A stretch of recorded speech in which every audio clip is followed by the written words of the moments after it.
Film शुरू होती है सोनिया नाम की एक औरत को दिखाते हुए जिसे एक काफी बुरा सपना आता है और उसकी आंख खुल जाती है। सोनिया अपने हस्बैंड और बेटी वॉयलेट के साथ यहाँ रहती है। उनका घर शहर से काफी दूर जंगलों के बीचों बीच है, इसलिए सोनिया को यहाँ पर अक्सर काफी डर लगता था क्योंकि उसका हस्बैंड डॉक्टर है। वो अपने काम पर चला जाता है। वॉयलेट स्कूल चली जाया करती थी, जिसके बाद घर पर उसे अकेले ही रहना पड़ता था और वह अकेलापन उसको अंदर ही अंदर खा रहा था। ऐसे ही रोज की तरह वो अपनी बेटी को स्कूल छोड़कर घर आ जाती है और वहाँ पर अकेली रहती है, जिस वजह से वो काफी डिस्टर्ब लगती है। फिर अब शाम को वॉयलेट और उसके डैड घर पर आते हैं और यहाँ पर हम नोटिस करते हैं कि उसके हस्बैंड के होते हुए भी सोनिया काफी दूरी महसूस कर रही थी क्योंकि उसका हस्बैंड कभी उसे टाइम नहीं देता, मशरूफ रहता है, जिससे हम अंदाजा लगा लेते हैं कि दोनों के बीच रिश्ते सही नहीं चल रहे हैं। अब इन सच से उसके दिमाग पर काफी गहरा असर पड़ रहा होता है। इसके बाद हम देखते हैं कि वॉयलेट टीवी पर स्नो वाइट को देख रही थी, जिसमें वो सीन चल रहा था जब विच यानी कि चुड़ैल स्नो वाइट को जबरदस्ती जहरीला सेब खिला रही होती है। खैर,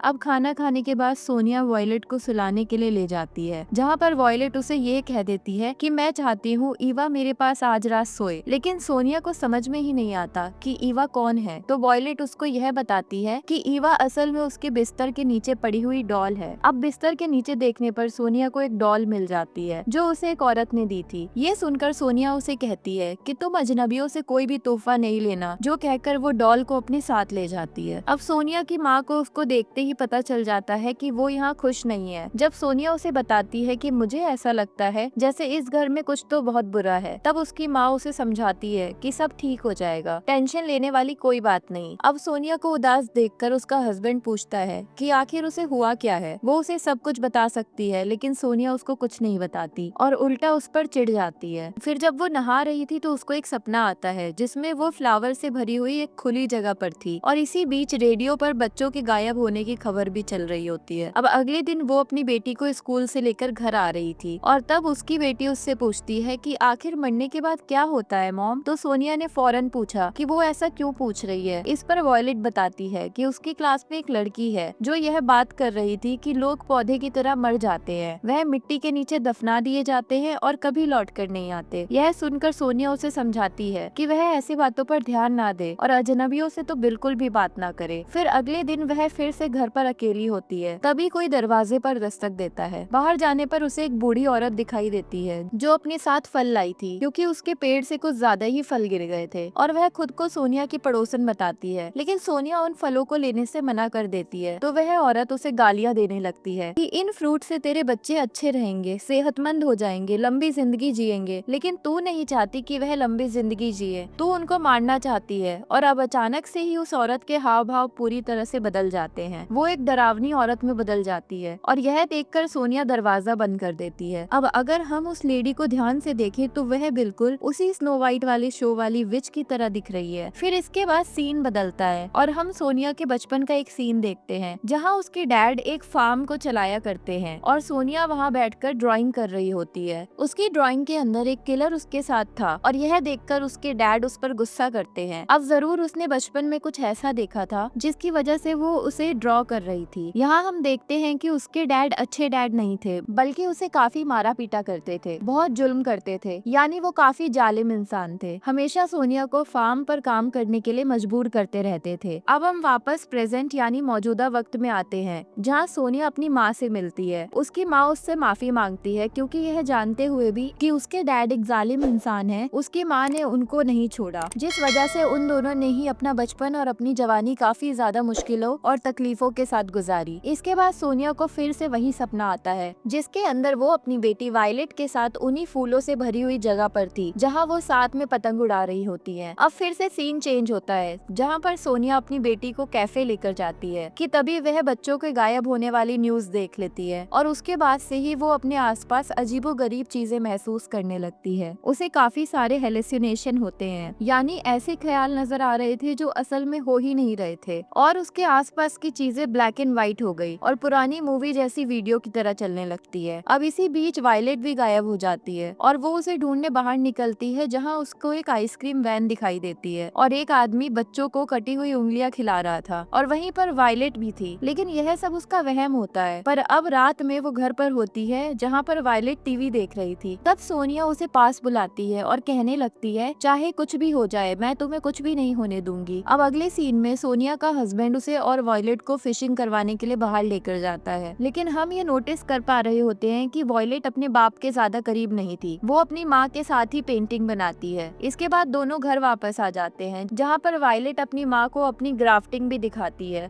जो थोड़ी सी अजीब सी थी, ट्राउनी सी। साथ ही उसके पास एक विच की डॉल भी होती है और यह वही विच है जो फल देने आई थी। यह सुनकर सोनिया समझ जाती है कि यह उसी दिन वाली लेडी के बारे में बात कर रही है। अब अगले दिन सोनिया अपनी बेटी को स्कूल छोड़ने जा रही होती है। तभी वह रोड किनारे एक पेंटर को नोटिस करती है, जो अक्सर वहीं बैठकर पेंटिंग करता था। पेंटर उसे अपने पास बुलाता है और जोर जबरदस्ती अपनी पेंटिंग दिखाने की जिद करता है। सोनिया जब उसकी पेंटिंग देखती है तो उसमें वही बच्चे बने होते हैं जो गायब हुए थे। यह देखकर वह काफी डर जाती है और तभी वह पेंटर एक भूत में बदल जाता है, जिससे डरते हुए सोनिया फौरन वायलेट को लेकर वहाँ से भागने लगती है। लेकिन अगले ही पल सब नॉर्मल हो जाता है। ऐसा लगता है जैसे सोनिया का अकेलापन उसे बिल्कुल पागल बनाता जा रहा है, यानी उसकी दिमागी हालत बिल्कुल सही नहीं थी। अब जब वह घर पर थी तो उसका हस्बैंड उसके पास आता है। वह सोनिया को देखकर समझ जाता है कि वह फिर से ठीक नहीं है और उससे पूछता है कि आखिर उसे मसला क्या है और वह ऐसा बिहेव क्यों कर रही है। लेकिन सोनिया यह कहती है कि वो उससे बहुत प्यार करती है और उसके गले लग जाती है। तभी सोनिया को उसका फ्लैशबैक याद आता है, यानी माजी का गुजरा हुआ वक्त, जहाँ पर उसके डैड उससे फार्म पर काम करवाते थे, खाना भी नहीं दिया करते थे और फिर एक दिन उसके डैड एक बकरी को चाकू से मार देते हैं ताकि उसकी कुर्बानी दे सके। अब यह सब सोनिया देख रही थी और वहाँ से डर कर भागने लगती है। लेकिन तभी उसके डैड उसे पकड़ लेते हैं और सीन दोबारा से प्रेजेंट में आ जाता है, जहाँ फिर से पहले जैसा माहौल शुरू हो गया था। वहीं उसके हस्बैंड का काम पर जाना,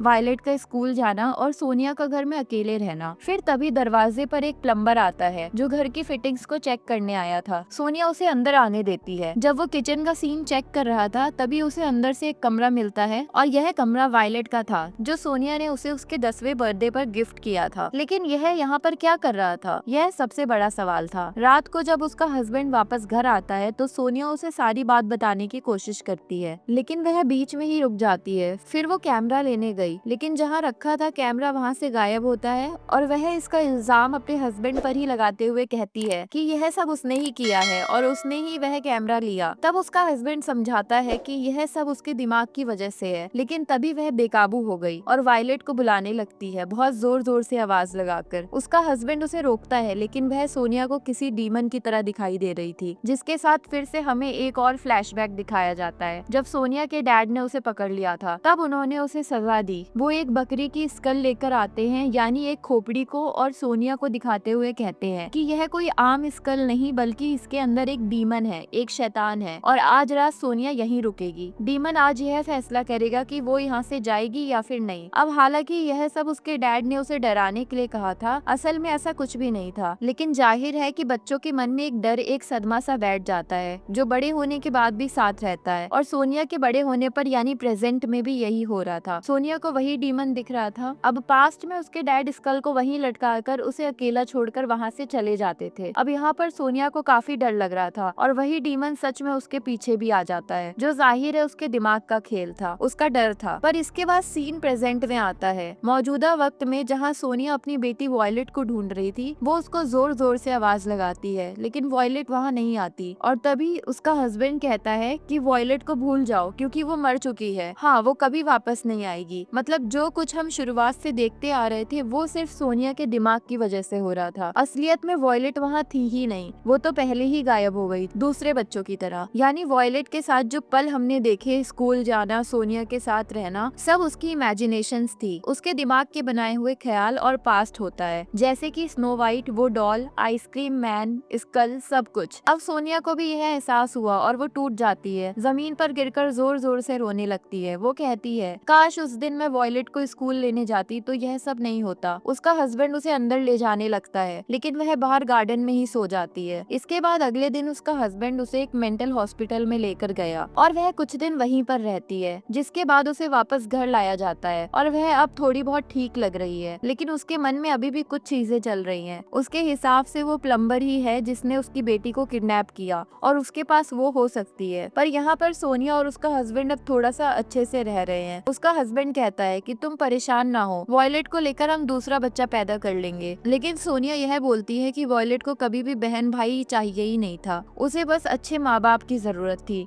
लेकिन रहा सवाल माँ का, तो मैं कभी अच्छी माँ नहीं बन पाई। अब उसका हस्बैंड जब घर वापस जा रहा था तो वह सोनिया को कहता है कि वह थोड़ा बाहर वॉक पर जा रहा है और रात तक लौट आएगा। वह जैसे ही निकला एक शॉल बेलचा लेकर जंगल की तरफ चला जाता है। जंगल में वो एक जगह पर रुककर खोदने लगा और उसके अंदर होता है एक गॉड स्कल और वॉयलेट की लाश। जी हाँ, यह वॉयलेट की कब्र थी जहाँ वो फूल चढ़ाने आया था। अब यहाँ यह हैरान करने वाली जानकारी पता चलती है कि वॉयलेट कभी गायब हुई ही नहीं, बल्कि उसे तो घर में ही मार दिया गया था। अब ऐसा किसने किया था, उसकी माँ ने या बाप ने? इसका जवाब तो हमें आगे चलकर ही पता लगेगा। अब पास्ट के एक सीन में हम देखते हैं कि जब वो लोग फिशिंग करने गए थे तो वॉयलेट को एक गोस्ट स्कल मिला था। उसने यह रख लिया था क्योंकि उसे हमेशा ऐसी चीजों में दिलचस्पी रही। अब उसके डैड इस स्कल को फेंकने के लिए कहते हैं, लेकिन वो उसको घर ले आती है और वो अक्सर उसके साथ ही वीडियोस बनाया करती है, उसी कैमरे के अंदर जो उसकी माँ ने उसे 10वें बर्थडे पर गिफ्ट किया था। अब एक दिन उसके डैड उसे यह सब करने से मना करते हैं, लेकिन वो नहीं मानती और तब उसके डैड उसे गलती से जान से मार देते हैं। लेकिन क्या सच में ऐसा हुआ होगा या फिर कहानी कुछ और ही थी? पर वॉयलेट के मरने के बाद उसके डैड ने सोनिया से यह सब छुपा कर रखा और वॉयलेट को दफन कर दिया और सबको यही कहा गया कि वह गायब हो गई है। इससे सोनिया को भी यही लगता है कि वो गायब है। फिर यहाँ यह सब कुछ याद करके वो बहुत रो रहा होता है और हैरत वो यहाँ पर खुद को ही शूट करके अपनी जान ले लेता है। फिर सोनिया अपने हस्बैंड को ढूंढने निकलती है, जहाँ उसे घर के बाहर वो कैमरा मिलता है और वह उसे अपने पास रख लेती है। तब हमें पता चलता है कि जो प्लम्बर आया था वो दरअसल सोनिया का हस्बैंड था, जो अपना बेस बदल कर आया था ताकि कैमरा ले जा सके, क्योंकि इस कैमरे के अंदर कोई ऐसा राज दफन हो रखा था जिसको शायद से सोनिया बर्दाश्त नहीं कर पाती। अब कुछ देर के बाद उसे अपने हस्बैंड के साथ उसकी बेटी की कब्र भी मिल जाती है, जिसको देखकर वह बहुत रोती है। उसे समझ में ही नहीं आ रहा था कि वह आखिर क्या करे और तब पुलिस टीम वहाँ पर आती है और सोनिया भी वहाँ पर बैठी रहती है। वो अपनी बेटी के कैमरे को चेक करती है और तब यहाँ सबसे बड़ा राज खुलता है, जिससे आप सभी हैरान हो जाएंगे। अब हम वॉयलेट की एक वीडियो देखते हैं जिसके अंदर वह उसी स्कल के साथ वीडियो बना रही थी, लेकिन सोनिया उसे ऐसा करने से मना कर रही थी। वो स्कल को छीनने लगती है, लेकिन इसी बीच जो स्कल का हॉर्न होता है, यानी जो उसका सींग था, वो गलती से वॉयलेट का गला काट देता है और वॉयलेट की मौके पर ही मौत हो जाती है। और जब यह बात सोनिया के हस्बैंड को पता चलती है तो वो अपनी बीवी को बचाने के लिए अपनी बेटी को जंगल में ले जाकर दफन कर देता है और अपनी बीवी के सामने यह कहानी बताता है कि उसको कोई ले गया, यानी कि उसे कोई किडनैप करके ले गया और सोनिया के दिमाग की वजह से भी उसे यही लगता रहता है कि उसकी बेटी गायब हुई है। तो सोनिया ने इस चीज से बाहर आने के लिए अपने जुर्म को भुलाते हुए अपने दिमाग में वॉयलेट की इमेजिनेशंस बनाना शुरू कर दिया और वो उसके साथ झूठी मनगढ़ंत जिंदगी जी रही थी। यही वजह है कि सोनिया को अजीबोगरीब हेल्यूसिनेशन होते रहते हैं और अब जाकर सोनिया को एहसास हो जाता है कि उसने क्या किया, इतना बड़ा जुर्म उसके हाथों से हो गया। इस बार उसे फूलों से भरी हुई जगह पर एक बड़ा डब दिखाई देता है जिसके अंदर उसकी बेटी की लाश थी। सोनिया को भी यह एहसास होता है कि उसका हस्बैंड कितना अच्छा था, उसने सोनिया का जुर्म अपने ऊपर ले लिया था ताकि सोनिया को कभी कोई तकलीफ ना पहुंचे और ना ही उसे कभी कुछ पता चले। साथ ही यहाँ सोनिया के साथ उसके बचपन के बुरे पास्ट का भी दुख और सदमा था। यही वजह है कि उसने अपने डैड के ख्याल भी आते रहते थे जो उस पर बहुत जुल्म करते थे और यह सब चीजें मिलकर उसे पागल बना रही थी। इन्हीं सब की वजह से उसका दिमागी संतुलन खराब हो रहा था और प्रेजेंट में सोनिया का दुख और बढ़ गया था, क्योंकि एक तो बेटी उसके हाथों से मरी थी जो चीज उसे याद आ गई थी और दूसरा उसने अपने हस्बैंड को भी खो दिया था जो उससे इतना प्यार करता था। बेचारी ने बचपन से लेकर बड़े होने तक दुख देखे और अब अपनी फैमिली को खोने के बाद वो पूरी तरह से टूट जाती है और इसी दुख भरी एंडिंग के साथ ही इस फिल्म की कहानी भी यहीं पर खत्म हो जाती है।